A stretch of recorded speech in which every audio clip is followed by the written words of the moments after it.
आज हमें 90% पलड़ा अनीति अन्याय अधर्म का दिख रहा है। उस 90% पलड़े में से अगर हमने 90% को अपने साथ जोड़ लिया तो 10% ही बचेंगे। और मेरे द्वारा तो कहा जा रहा है कि आपको सिर्फ इस समाज से 10% लोगों को बदलना है। जिस गांव में, जिस जिले में, जिस विधानसभा क्षेत्र में अगर 10% लोग मां का ध्वज टंगा लिए, मां के आध्यात्मिक क्रम के जो एक विचारधारा भक्ति मानव कल्याण संगठन की, उस विचारधारा के साथ आपने अपने साथ जोड़ लिया तो उस क्षेत्र में परिवर्तन अपने आप धीरे धीरे करके आना शुरू हो जाएगा। यह ऊर्जा दो जो मेरे द्वारा प्रवाहित की जा रही है, उससे मेरे लिए सभी शिष्य हैं, करोड़ों शिष्य होंगे, असंख्य शिष्य जुड़ेंगे उस सिद्धाश्रम धाम में।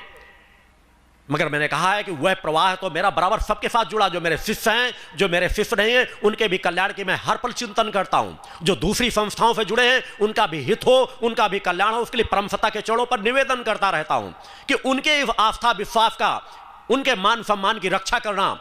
हो सकता है वह किसी अधर्मी अन्याय से जुड़े हों, मगर उनके अंदर तो भावना है, वो तो गुरु को गुरु रूप में पूज रहे हैं। उनकी आस्था, उन्हें मान सम्मान की रक्षा हो, इसके लिए मेरे द्वारा नित्य मां के चरणों पर प्रार्थना की जाती है। अतः आप सतत धीरे धीरे करके समाज को जगाने का प्रयास करें, समाज को जोड़ने का प्रयास करें, समाज को तोड़ने का नहीं। जाति भेद को पूरी तरह से 101% समाप्त करके जीवन जिए। अगर आप जाति भेद का जीवन जीते हैं तो वास्तव में आप मेरे सच्चे शिष्य नहीं हैं, उस परम सत्ता के सच्चे भक्त नहीं बन सकते। अतः जातीयता से अपने आप को मुक्त रखो।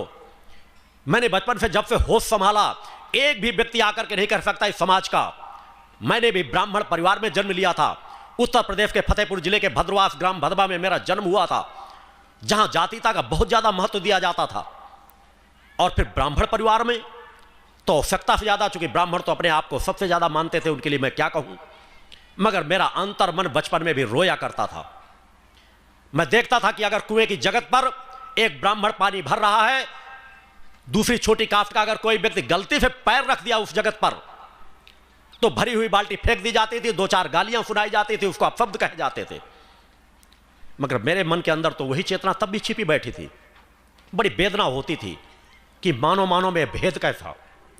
जो मजदूर कुएं को खोदते हैं, कुएं का पहला श्रोता जिनके चरणों को स्पर्श करता है, उसी जगत का स्पर्श करने से उनके अंदर इतना भेदभाव का भाव आ जाता है। और वह ब्राह्मण कैसा जो पूरे समाज को अपने अंदर न समाहित कर सके। हम सब उसी परम सत्ता के अंश हैं। बचपन पे लोगों के एहसास है कि शायद 4-5 साल की अवस्था तक तो मैं बचपन में चाहे जैसा हंसता खेलता बोलता, मगर 5 साल की उम्र तक जाते जाते मेरा अंतर मन मौन हो गया था। मेरे परिवार के लोग कहा करते थे, पता नहीं क्या हो गया, हमेशा शांत बैठे रहते हैं, नाना प्रकार के शब्दों से मेरा संबोधन करते थे। एकांत मुझे प्रिय लगने लगा था। मैं परिश्रमी था। मेरे भाई भी यहां बैठे हैं।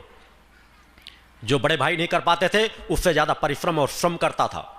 पिताजी एक कृषक थे, किसान थे। उनके साथ भी बराबर कृषि कार्य में भी मेरा बराबर सहयोग रहता था। पिताजी ने हमें हमेशा कर्मवान बनना सिखाया है।